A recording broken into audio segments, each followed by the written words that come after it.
Hello everyone, I'm Cassandra. And I'm Mom. And this is Millennial Mom. In today's video, if you haven't been with us before, hello, welcome to our Married at First Sight review. If you have been with us before, welcome back to our Married at First Sight review. We are so excited. We have been waiting for season 11 of New Orleans, episode 1. So if you haven't subscribed yet, make sure you subscribe because we're going to be doing this every Wednesday. So let's get into the video.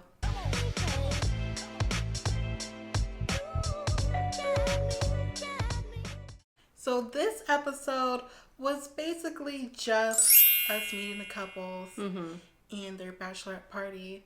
Unlike Australia, they don't jump to the wedding. So we're going to name off each couple and give you our perception of whether we think they're going to make it or not. So Mom, name off the first couple. The first couple, there's 5 this year. We're going to start with Amelia and Bennett. Amelia is described as the driven dreamer. She's 27. She's already a doctor. She's quirky. I can see where she gets the driven dreamer because she seems like she's a go-getter, and to be a doctor already at 27. That's impressive. That's very impressive.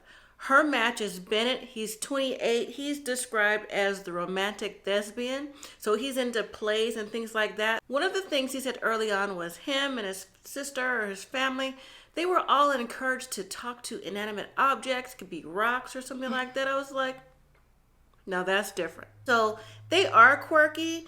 Do I think they're a match? I think they have a lot in common. We'll have to see with this one. I'm 50-50 on them. You are? Well, let me just start off with saying, I think Bennett is kind of cute. You know, if he had his haircut, he'd look a little different. Maybe. No, not even with the haircut. I think he's so cute with his hairstyle, the glasses, his style. He is a little quirky, a little different, but I liked him. Now, do I think that they're going to be a match? No. I don't think they're going to be a match because I think sometimes people have a tendency of matching people who are quirky with each other, but sometimes too quirkiness does not mix. Well, we'll have to see. Our next couple is Karen and Miles. Karen is described as Miss Reservation because, you know, in the past she's had relationships that didn't work out. She said she was in a 5-year relationship that she found out that he had a baby on her. I mean, unfortunately, that happens often. And then you have Miles. He's described as young and ready. Now, he looks up to his grandparents because his parents got divorced when he was young. His grandparents have been married 54 years. And side note, that reminds me of my parents who also will be married 54 years this year. And that is a hard goal to accomplish. I mean, that is relationship goals. I mean, you can see love, and I can see what Miles is thinking. But do I think they're a match? I don't know. You don't know? I don't know, just due to what we may have heard. I think they might come around. I think this is the one couple who I actually think is going to make it, to be honest with you. Even though there is a slight age difference, I don't know. I just feel like because he's emotional and is seems like intuitive with his feelings and stuff, I feel like that's going to help her out in the meantime. I don't know. That's just what I think. Our next couple is Olivia and Brett. Olivia, she's described as Miss Sugar and Spice. She said she's tired of being the third wheel. She's ready to be married. She's looking forward to it. She's kind of quiet to me, a little reserved. And she's actually matched with Brett. Now, Brett, red flags all over Brett for me. In personality, everything else. He's like a Zach from last season times 100. He's the Zach that is outspoken. He's outspoken. He's comes across rude, sarcastic, but maybe he'll change my mind. I don't know. Dinner with Brett's family when he was telling them about being married in 2 weeks, the whole family was not on board with this at all. And they were, giving him the business or whatever, and he was giving it back. And I could see where some of that personality comes from. And I just don't think that Olivia's the one for him because Brett is described as a serial dater. He said he was cheated on before, he was engaged before, and in the last couple years, 2 years, I think he said he's dated 45 women.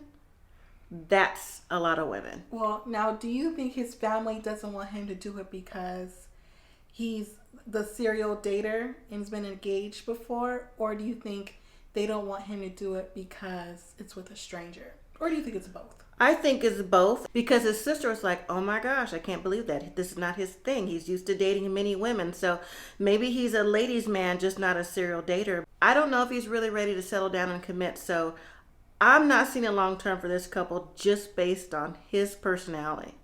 Yeah, same. I don't see it for them either because he was seeming like he wasn't there for the right reasons. It was just like, I'm here, I'm going to do this just because he wants to try something different. And to me, I just want to know where the experts find these people from. Like, what do they tell you in person or on their application for them to see passes? Or do they just pick people for drama? I don't know. And Olivia, I don't think she's ready for it either. Just because I don't think she is. Our next couple is Amani and Woody. Amani is described as calm, cool, and collected. She comes across as reserved. You know who Amani reminds me of? Who? She reminds me of you. Really? The calm, cool, and collected type. Because that's you normally. That's your personality. At least when it's around me. And she wants to be married because she loves the idea of being married. And she just wants someone to be around all the time. And to me, that's not a good enough reason just to be married because you want to be around someone all the time. But I'm not the expert. Her match is Woody. You should be because they're not even experts. But continue. Her match is Woody. And Woody is described as the life of the party. I can see that with Woody. And just with that, he might want to settle down and settle his roots or whatever you call them. But I'm not feeling that either. Life at the party, he just does and says things right now, just his responses to questions. I don't think he sounds ready. He may think he's ready, but I don't think that heart and the mind matches up to be ready to me. So it's a no for me on this couple too. Wow. Okay. So I liked where Imani was coming from, and I liked somewhat where he was coming from as well. Mm-hmm.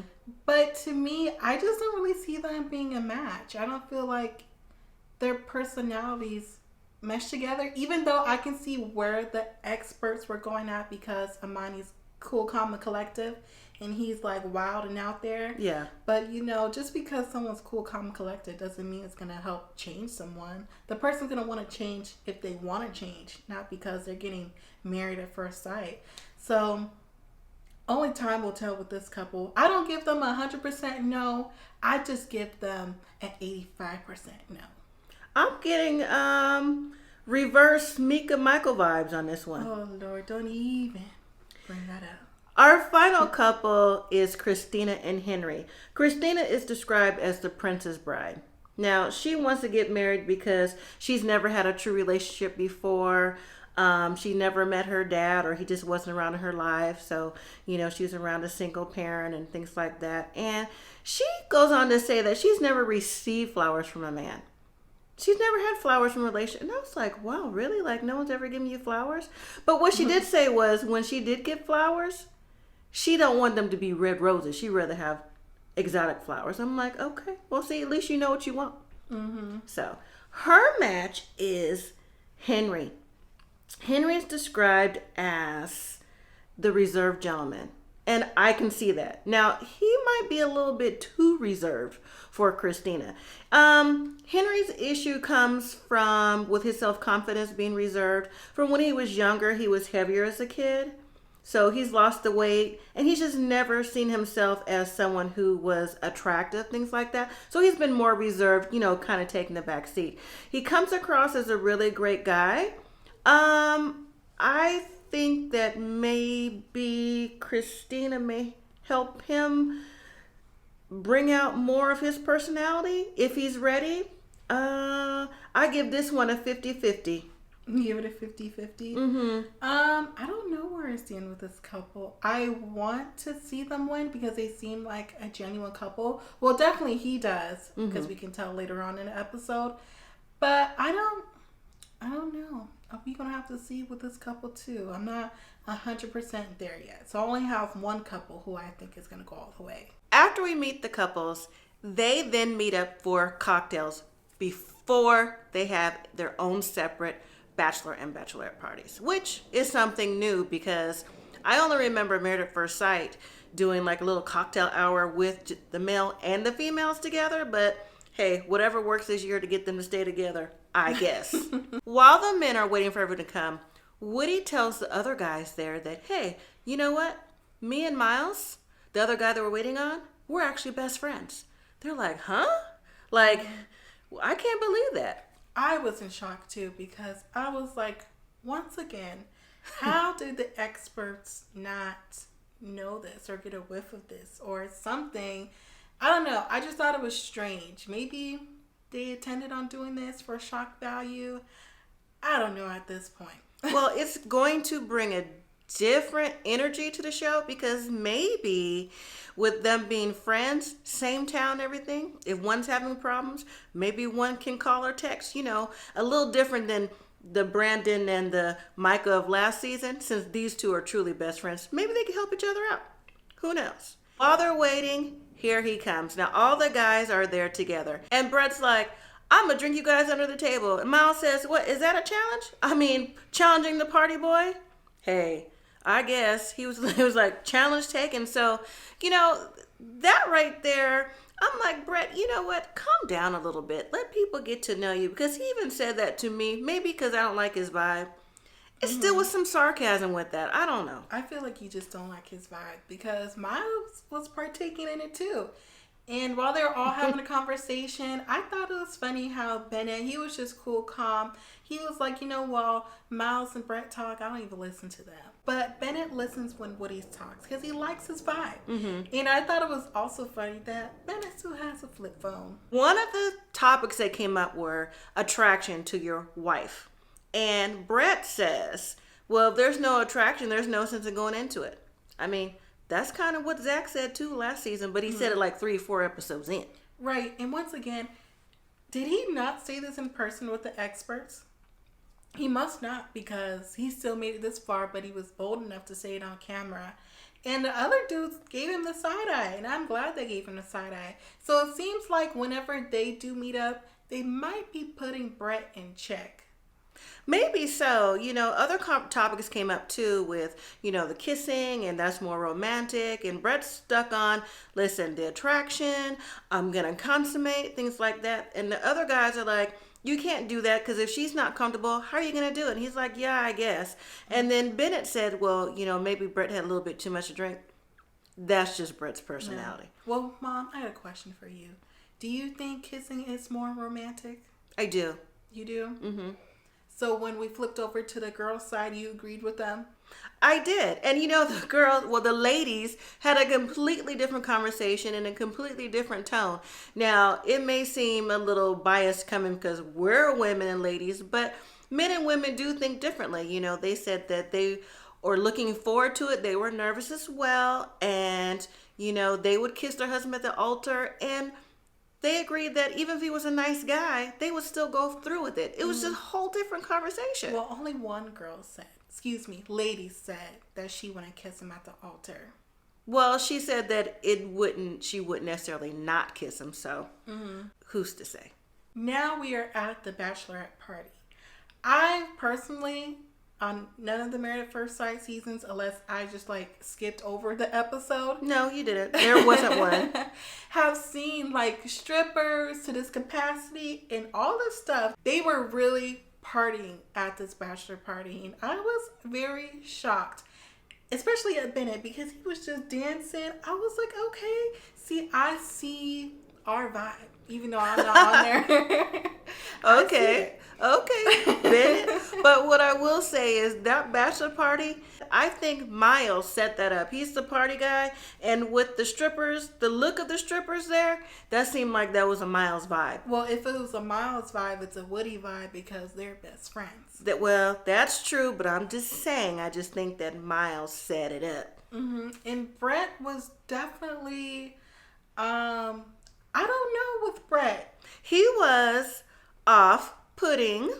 Yes, and he didn't seem like he was in it. It didn't seem like he was uncomfortable because he seemed very comfortable, especially when he went up to Henry's friend, just, so, hello. And she was like, get off of me. Exactly. And that right there goes back to his description of being a serial dater.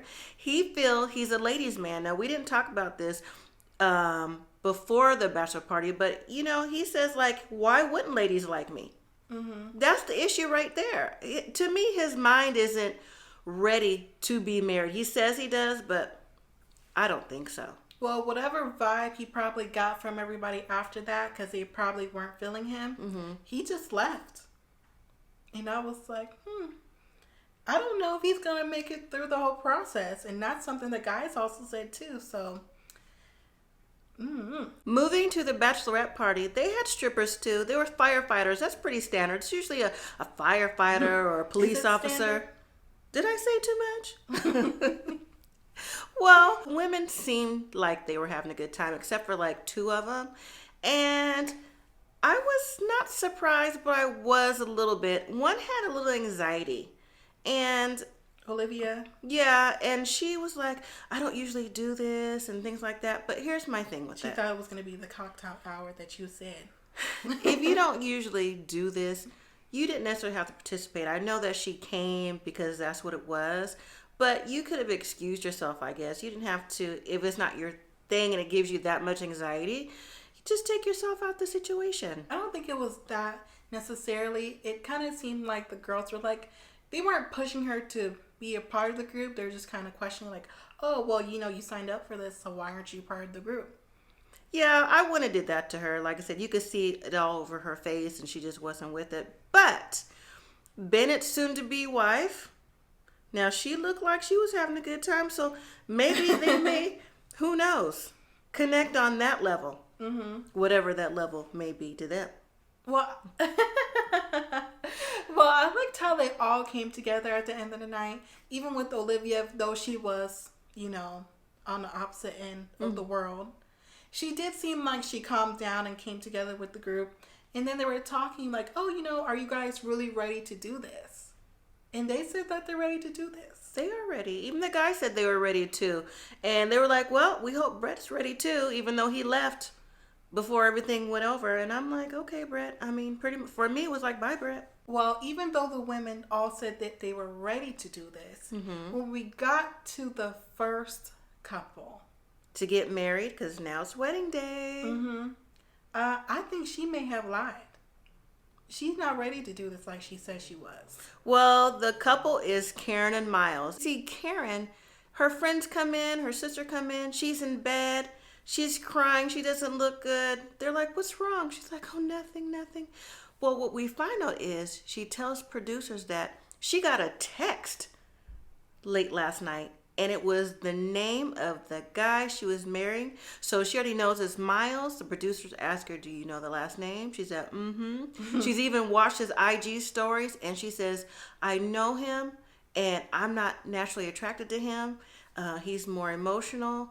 My friends and family don't know, and I don't know what to do. I was halfway surprised because wasn't it her who said that, as long as it's a nice guy, that she's going to be with it? That's what she said. But, hey, if she's known him before, whatever way she's known him, whatever circle of friends. She didn't say that she knew him. She looked at his IG, and that's how she got to know who he was. Wow. Well, like you said, maybe she didn't tell the truth. Maybe she's really not ready to be married. All right, so that was the end of this week's episode.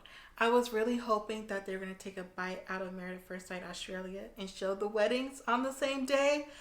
But it's okay. We'll just have to watch it next week with all the weddings.